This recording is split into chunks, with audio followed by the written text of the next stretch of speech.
الله أكبر الله أكبر الله أكبر الله أكبر الله أكبر ولله الحمد. الحمد لله الذي هدانا للإسلام ورضيه لنا دينه وهدانا إليه صراطا مستقيما. الحمد لله الذي هدانا للإسلام. الحمد لله الذي هدانا للإسلام ورضيه لنا دينه وهدانا إليه صراطا مستقيما. وأشهد أن لا إله إلا الله وحده لا شريك له جامع الناس ليوم لا ريب فيه وكان وعدا مفعولا.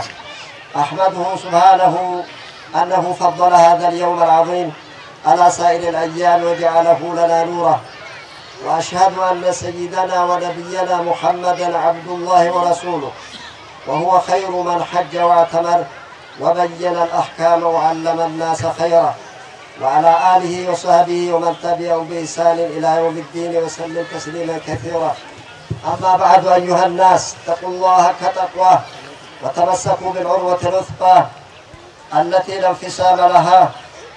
أيها الناس، عظموا شعائر الله في هذا اليوم العظيم المبارك، إذا بالأضاحي في هذا اليوم وثلاثة أيام بعده هي أفضل ما يتقرب به المتقربون، كما جاء في الحديث روي عن البراء بن عازب رضي الله عنه قال قال رسول الله صلى الله عليه وسلم يخطب فقال في خطبته: إن أول ما نبدأ به في يومنا هذا أن نسلم ونرجع فننحرف من فعل فقد أصاب سنتنا.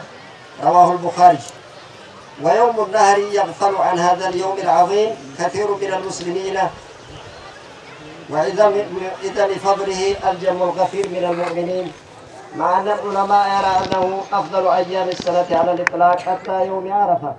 قال ابن القيم رحمه الله: خير الأيام عند الله يوم النهر وهو يوم الحج الأكبر، ويوم القر وهو يوم استقرار حاجته منى وهو يوم 11. فليحرص المسلم حاجا كان أو معتمرا على إدراك فضله وانتهاز فرصته. عباد الله، أهي سنة أبيكم نبيكم إبراهيم عليه السلام بذبه وبذب الأضحية كما أمر الله سبحانه وتعالى بذب ولده إسماعيل عليه السلام بقوله: فلما بلغ معه السعي قال يا بني إني أرى في المنام أني أذبحك فانظر ماذا ترى. قال يا أبت افعل ما تؤمر ستجدني إن شاء الله من الصابرين. فلما أسلم وتله للجبين أن ناديناه يا إبراهيم قد صدقت الرؤيا إنا كذلك نجزي المحسنين.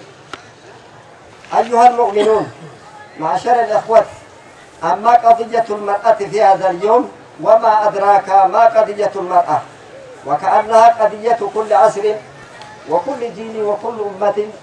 يأتي الخطاب النبوي في هذا الحشر الهائل من عاصر الجاهلية ليضع الناس على الحق والصراط المستقيم، فإن مسلك التقدم المعاصر قد جعلها مشيدة لكل الآثام، ولكن هدي محمد أعطى كل ذي حق حقه وكل نصيب نصيبه.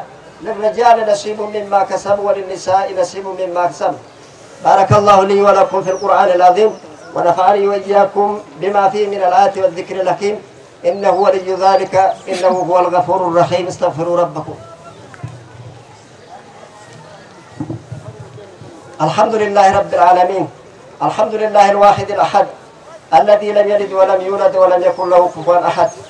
أحمد ربي سبحانه وأشكره على نعمه وآلائه التي لا تحصى ولا تعد. وأشهد أن لا إله إلا الله وحده لا شريك له الإله الصمد. وأشهد أن نبينا محمدا عبده ورسوله الداعي إلى سنن الرشاد. اللهم صل وسلم وبارك على عبدك ورسولك محمد وعلى آله وصحبه أجمعين.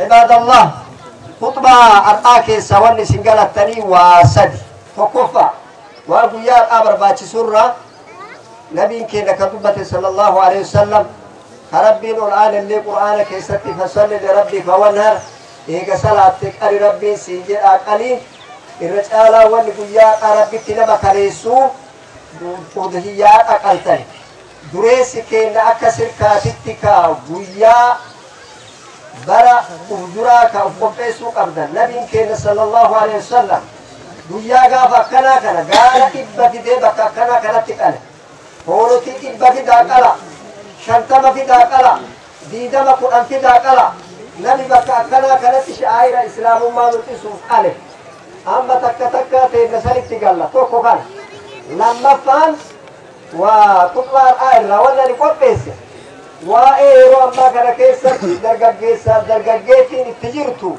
اسنود كيسا نوبورا لينين أجيتا إجال لينين أرقيتا ربي صداقنا دنيا بلسنا ربي نورة جلسيسنا زنان باي أتيجرا زنان رسولك دبت صلى الله عليه وسلم آخر الزمان يتهارج الناس في الطرق إلى يبارك نمني كلمة كيسة أجاو للرابطة وتك هاجان قبوج أني ونسول أما كنوا ملتو نسام أتجرا قرر قابتين ماسكي قل أتيفونا وفق الصوف يروك لكيسة قرر أمام تجرا ماسكي قل أتا